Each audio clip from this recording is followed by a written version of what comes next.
கர்த்தருடைய பரிசுத்த ஸ்தோத்திரம் உண்டாவதாக. நம்ம இந்த காலை வேளையிலையும் சில சின்ன சின்ன வசனங்களை பார்ப்போம். வானத்திலிருந்து அனுப்பப்படும் மழை என்னென்ன செய்கிறது? ஏசாயா 55:10-11 பார்ப்போம். என்ன செய்கிறதுனா 9லேருந்து கூட நம்ம எடுத்துக்கலாம். 9வது வசனம்னா,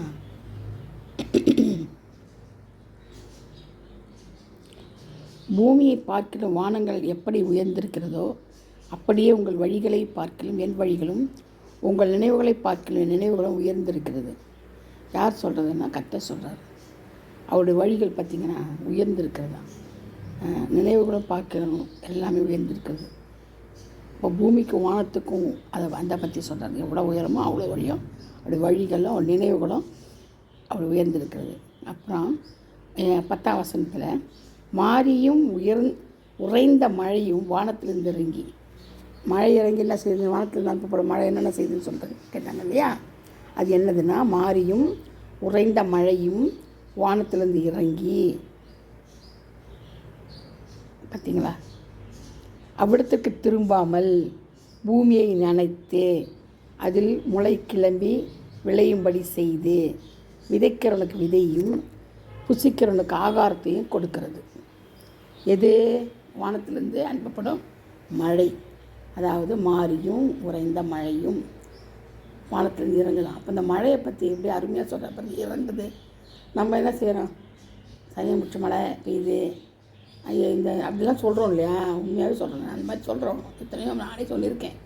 வேறு என்னது, அந்த மழை பெஞ்சிட்டே இருக்குது, நிற்க மாட்டேங்குது. ஆனால் இதில் எப்படி சித்தரிக்கிறாங்க பாருங்கள். இதில் வானத்திலிருந்து இறங்கி அவ்விடத்துக்கு திரும்பாமல் என்ன செய்தான்? பூமியை நினைக்குதான். பூமியை நினைத்து அதில் முளை கிளம்பி விளையும்படி செய்து விதைக்கிறவனுக்கு விதையும் புசிக்கிறவனுக்கு ஆகாரத்தையும் கொடுக்கிறது. அது எப்படியோ அப்படியே என் வாயிலிருந்து புறப்படும் வசனமும் இருக்கும். அது வெறுமையாக இடத்திற்கு திரும்பாமல் அது நான் செய்யும் விரும்புகிறதை செய்து நான் அதை அனுப்பின காரியமாகும்படி வாய்க்கும். பார்த்தீங்களா? என்னத்துக்கு என்ன சொல்கிறாரு பார்த்தீங்களா? மழைக்கும் ஆகாரத்தை விதைக்கிறவனுக்கு விதையும் ஆகாரத்தையும் கொடுக்கறது போல் எப்படியோ அப்படியே நான் என்ன செய்கிறேன்? என் வாயிலிருந்து போடுற வசனமும் இருக்கும். அவருடைய வார்த்தைகள் வசனமும் அப்படி தான் இருக்கும். அது வெறுமையாக திரும்பாதான், வெறுமையாக திருப்பி அவர்கிட்ட போவாதான். இப்படிலாம் செய்யுமா? நான் விரும்புகிறதை செய்து நான் அதை அனுப்பின காரியமாகும்படி வாய்க்கும்.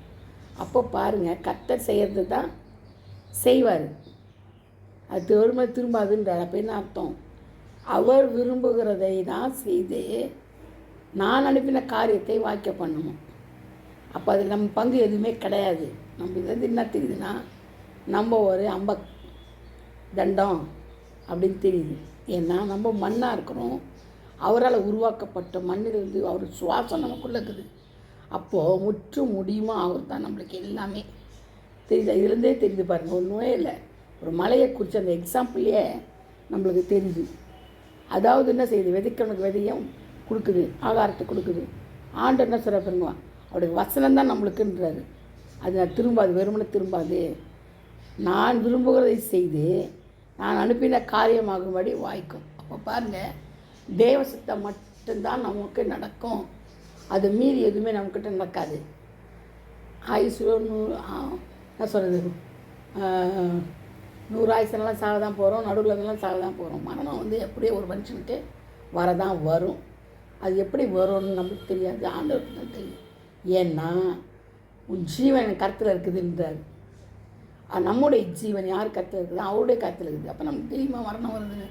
நம்ம சும்மாவே சொல்லிக்குவோம், நான் சேர்த்து போடுவேன், சேர்த்து போடுவேன், சாவ மாட்டேன், சாவரேன்னு சொல்லுவோம். உயிரோடு தான் இருப்பான். 100 வயசு வரைக்கும் சாவ மாட்டேன், நான் உயிரோடு இருக்கணும், நான் ஜீவிக்கணும் அப்படின்னு நினைக்கிறவன் உடனே என்ன பண்ணுவான்? அவன் செத்து விடுவான். ஏன்னா அவனுக்கு தெரியாது. ஏன்னா அவன் ஜீவனை விரும்பக்கூடாதுல்ல. ஜீவனை விரும்புகிறவன் என்ன செய்வான்? மரணத்தை தான் அடைவான். ஆனால் நம்ம எப்படா ஆண்டுகிட்ட போகும் நினச்சி அவருடைய காரியங்களை நம்ம என்ன செய்யணும்? நடத்தணும். அவருடைய வசனம் பாருங்கள், அவர் நினச்சதே செஞ்சுட்டு தான் போருமா, வெறுமனே திரும்பாதான். அவர் நினைக்கிறத தான் நடக்குமா, அவர் சொல்கிறத தான் செய்யுமா. அப்போ பாருங்கள், நமக்கு என்ன இருக்குது? ஒன்றுமே கிடையாது இல்லையா? அப்படி தான் ஏசாயாவில் சொல்லப்பட்டிருக்குது. ஏசாயா ஒரு தீர்க்கதரிசி தானே. எசேக்கியேல் ஒரு தீர்க்கதரிசி தான், எரேமியாவும் ஒரு தீர்க்கதரிசி தான், எல்லாம் பெரிய பெரிய தீர்க்கதரிசிங்க தான்.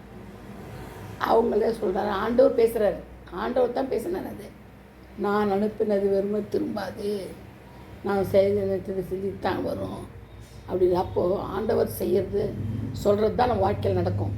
நம்ம என்ன ஆகாரம் சாப்பிட்டாலும் சரி, ஆகாரம் சாப்பிட்லனாலும் சரி, பட்டினி கிடந்தாலும் சரி, பட்டினி கிடக்காம இருந்தாலும் சரி, எல்லாமே அவர் கருத்தை தான் இருக்குது. ஒரு முகத்தை கூட்டவும் முடியாது, ஒரு முகத்தை குறைக்கவும் முடியாது. நீ சாப்பிட்டாலும் அதனால மேன்மை இல்லை, நீ சாப்பிட்டா கிடந்தாலும் மேன்மை கிடையாது. ஏன்னா நடத்துகிறவர் அவர், சொல்கிறவர் அவர், நம்ம செய்கிறோம், அவ்வளோதான். நம்ம ஒரு கருவியாக நம்மளை யூஸ் பண்ணுறாரு ஒழிய நம்ம ஒரு பெரிய ஆட்களே கிடையாது. அவருடைய பார்வைக்கு தூசி கூட சொல்லணும், அது தும்பு தூசின்றாங்க பாரு, மண்ணுக்கு. அதுதான் நம்ம ஒரு பிரயோஜனம் இல்லை நம்மளால்.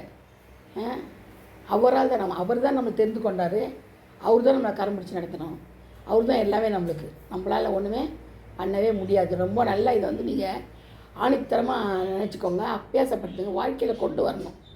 தெய்வம் தான் எல்லாமே, தெய்வம் நல்லா மண் ஒன்றுமே இல்லை, ஜீரோ. ஒன்றுத்துக்கு உதவாதவங்க, மண், குப்பை, தூசி.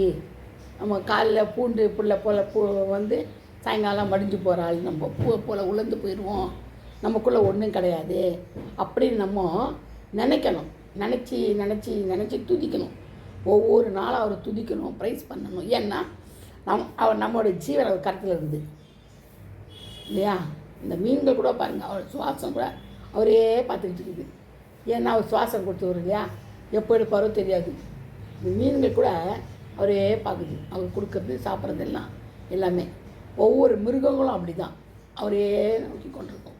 அவர் என்ன ஆகாரம் கொடுக்க போகிறாரு, என்ன செய்ய போகிறாரு. காலையில் பட்சிகள் கூட பாருங்கள், பாடி பறந்து போகும், ஆண்டவர் துதிக்கும். ஏன்னா ஒவ்வொரு ஜீவனும் அவரால் வந்தது தான். எல்லாமே அவரால் வந்தது ஒழிய நம்மளால் எந்த பிரயோஜனமும் எந்த இதுவோ கிடையாது. நம்ம ஒரு வேஸ்ட் பீஸ் தான் சொல்லணும். என்னை பார்த்தோன்னா அதான் சொல்லுவேன். நான் சொல்லணுன்னா நம்ம ஒரு வேஸ்ட் பீஸ். ஏன் அப்படி சொல்கிறேன்னா, நம்மளால் ஒன்றும் பண்ண முடியாது, நம்மளால் எதுவுமே பண்ண முடியாது. ஏன்னா அந்த அளவுக்கு நம்ம ஒன்றும் பிரயோஜனம் இல்லாதவங்க நம்ம.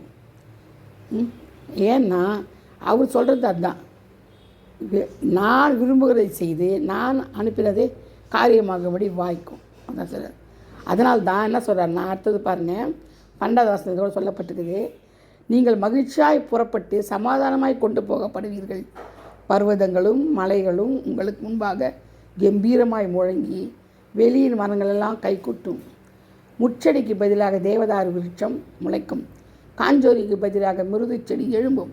அது கர்த்தருக்கு கீர்த்தியாகவும் நிர்மூலமாகாத நெத்தி அடையாளமாகவும் இருக்கும். இதெல்லாம் என்னவா இருக்குதுன்னா, கர்த்தருக்கு கீர்த்தியா. அங்கே கூட பாருங்கள், சுற்றி வளர்ச்சி எங்கே நிற்கிறாரு கரைத்தில்.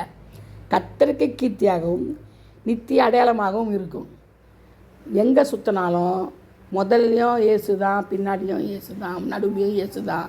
எங்கே சுற்றி வந்தாலும் இயேசு மாத்திரமே உலகத்தின் ரட்சகர், இயேசு மாத்திரமே.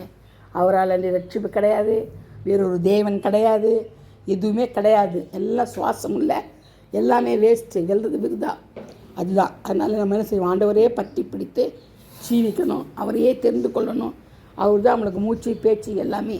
இயேசு மாத்திரம்தான் அந்த உலகத்தை ரட்சிக்க வந்த தேவன். ஒரே கடவுள் இயேசு கிறிஸ்து. அதை நீங்கள் நல்லா ஞாபகம் வச்சுக்கோங்க, ஒரே ஒரு கடவுள் இயேசு கிறிஸ்து மாத்திரமே. ஓகேவா? Praise Lord. கர்த்தருக்கு ஸ்தோத்திரம் உண்டாவதாக. நல்லா படிங்க, வேதத்தை நல்லா படித்து தியானிங்க. கர்த்தருடைய ஆசீர்வாதம் எப்போவுமே இருக்கும். கர்த்தர் தாமே இந்த வசனங்களை பாதுகாப்பாராக. Praise Lord. God bless you all. Thank you.